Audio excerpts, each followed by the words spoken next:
In 1965, 12 human beings left Earth aboard a craft not made by human hands.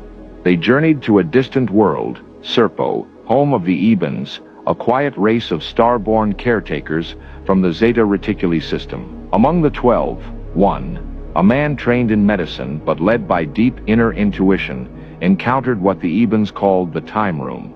Not a chamber in the way Earth understands space, but a conscious field, a room that does not hold time, it remembers it. This was no vision machine, no hypnosis, no illusion. The time room reflected back to him the unbroken thread of his soul's journey, from worlds before Earth, through incarnations forgotten, into futures not yet solid. What he saw changed him.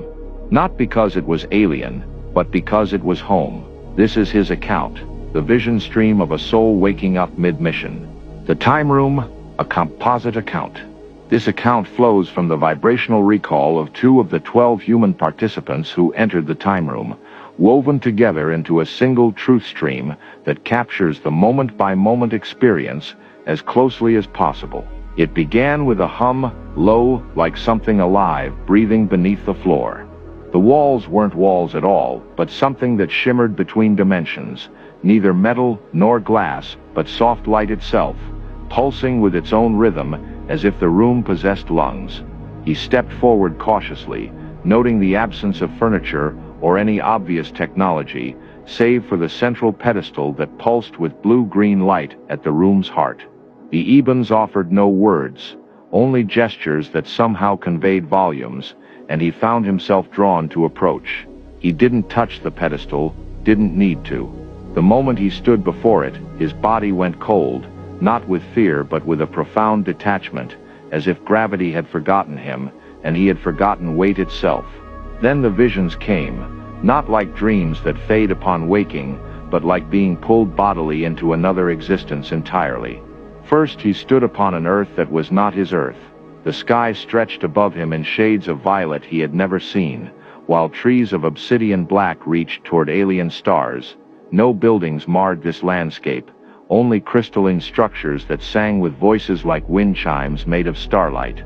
He understood he was witnessing a pre-cataclysmic version of Earth, perhaps Lemuria itself, and when he looked down at his hands, they were not his human hands but longer, luminous appendages that belonged to this ancient world.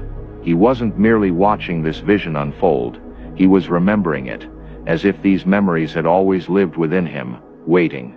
The scene shifted, and suddenly he was inside a small round dwelling, with 2 suns casting their light through translucent walls. He was small now, an ebon child perhaps, and emotions flowed through him, joy and stillness in perfect balance.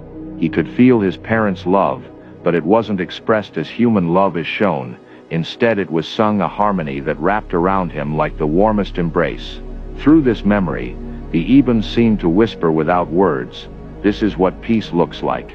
The third vision struck him with physical intensity. His heartbeat quickened, sweat beaded on his skin, yet fear never touched him. He saw cities drowned beneath rising oceans, then watched new ones rise from the earth in perfect circular patterns.